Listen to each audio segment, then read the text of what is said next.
Caríssimos irmãos, caríssimas irmãs, que a paz do Mestre Jesus esteja com todos.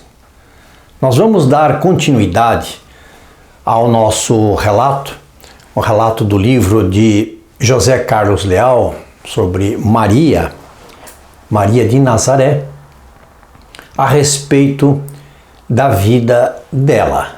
A prioridade, como dissemos no primeiro capítulo, é falar sobre a vida de Maria e alguns fatos que conviveram com ela durante a sua estada aqui no nosso planeta, né, no planeta Terra, na época em que ela viveu.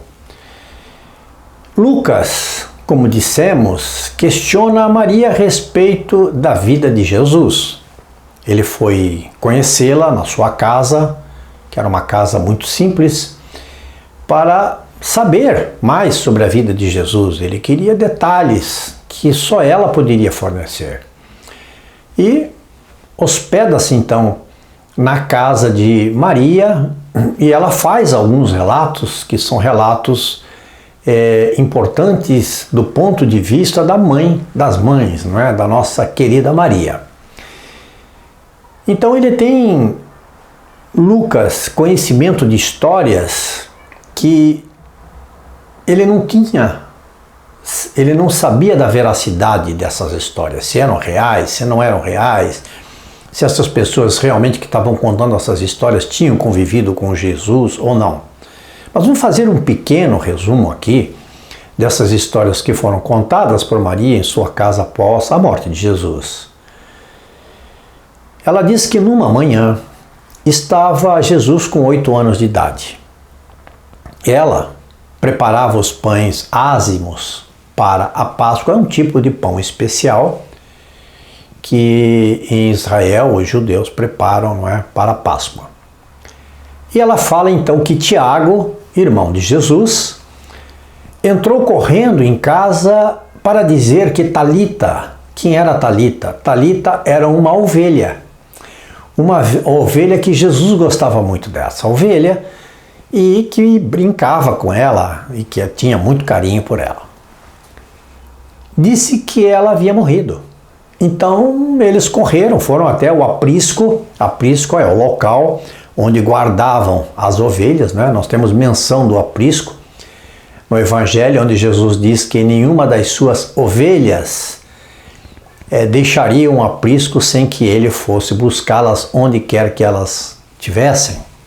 Então eles foram até esse local, esse aprisco, e encontraram ali a Talita, que estava babando com os olhos fitos no céu, olhando para o céu, e parecia mesmo que tinha morrido. Jesus aproximou-se da sua ovelha ali preferida e a abraçou com carinho. Ele abraça e começa a falar em voz baixa com alguém, contado por Maria. Após ele proferir algumas palavras com alguém que somente ele conseguia ver, as pernas de Talita começaram a se mexer, muito levemente.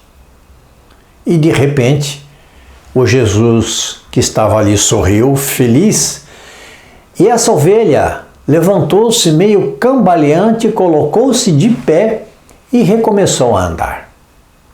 Essa é uma das histórias contadas por Maria para Lucas.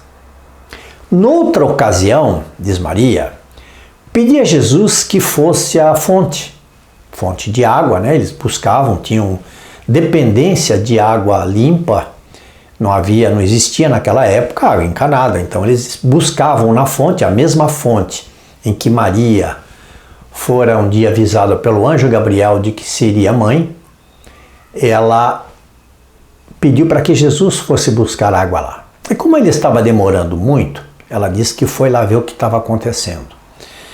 Ao chegar, eu vi Jesus passando a mão na cabeça de uma serpente venenosa e ele fazendo carinho nesta serpente. E a mãe ficou aflita, porque achava que Jesus não tinha a dimensão do perigo que aquela serpente ali estava representando. Então, na hora que Jesus percebeu aquela aflição na sua mãe, ele bateu no corpo da serpente que de leve e ela entrou no mato, imediatamente entrou no mato. E Jesus voltou para casa. E ela diz que durante o trajeto para casa veio um passarinho pequeno e colocou-se em cima da sua cabeça, no seu cabelo, enrolou-se ali no seu cabelo, que devia ser um cabelo anelado, né? Ou em caracóis, enfim, mas ele anelou-se ali e ficou ali, como se fosse um ninho. Jesus também, quando eu era criança, aprendeu a trabalhar com José na carpintaria, porque naquela época as crianças já desde muito cedo tinham que aprender algum ofício.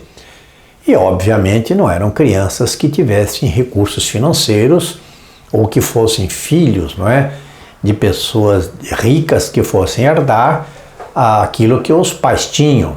Então eles aprendiam normalmente o ofício do pai. O pai ensinava para a criança aquilo que ele sabia. Então chegou uma determinada idade em que Jesus foi levado ali para a carpintaria para ajudar o seu pai. E ele, com muito gosto, fazia aquilo que o seu pai ensinava e ia explicando para ele.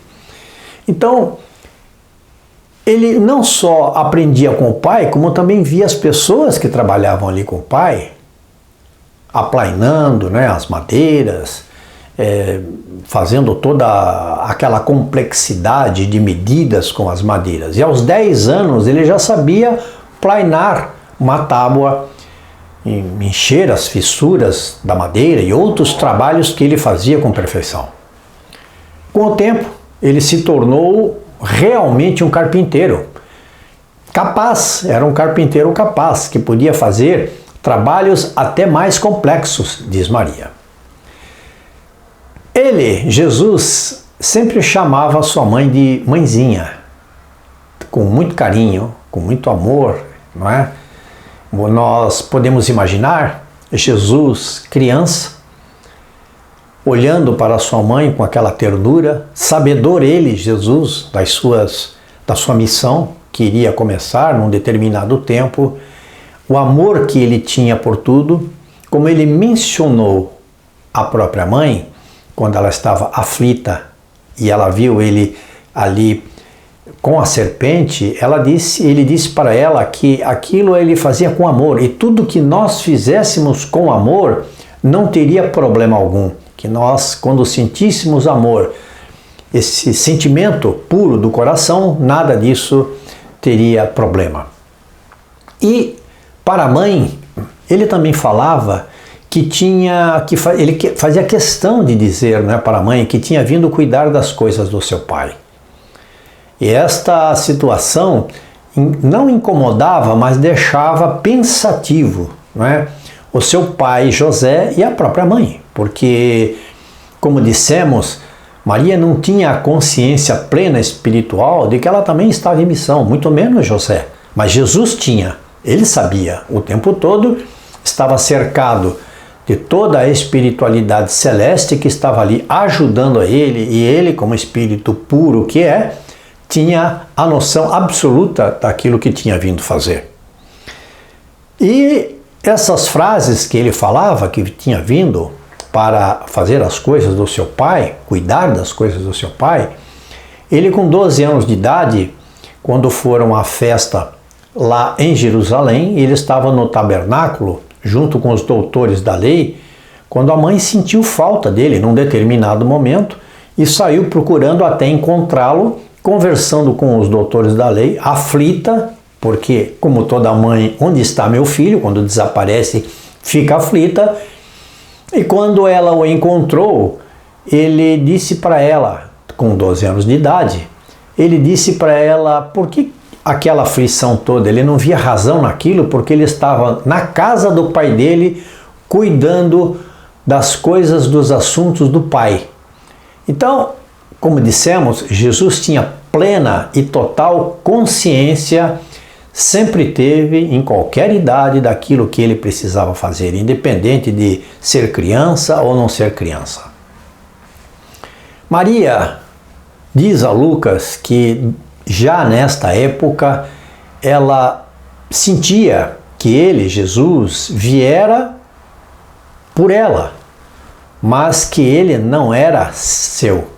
Então nós entendemos aí um pensamento, uma reflexão já da mãe dele, entendendo que ele era um menino diferenciado, apesar de ela não saber qual era esta missão ainda, porque ela não tinha se iniciado, mas ela sentia naquele menino que estava dentro de casa, naquela criança que era o seu filho, tinha vindo dela, que não era dela, que ele tinha uma provável missão dentro daquilo que ele mesmo falava para cumprir.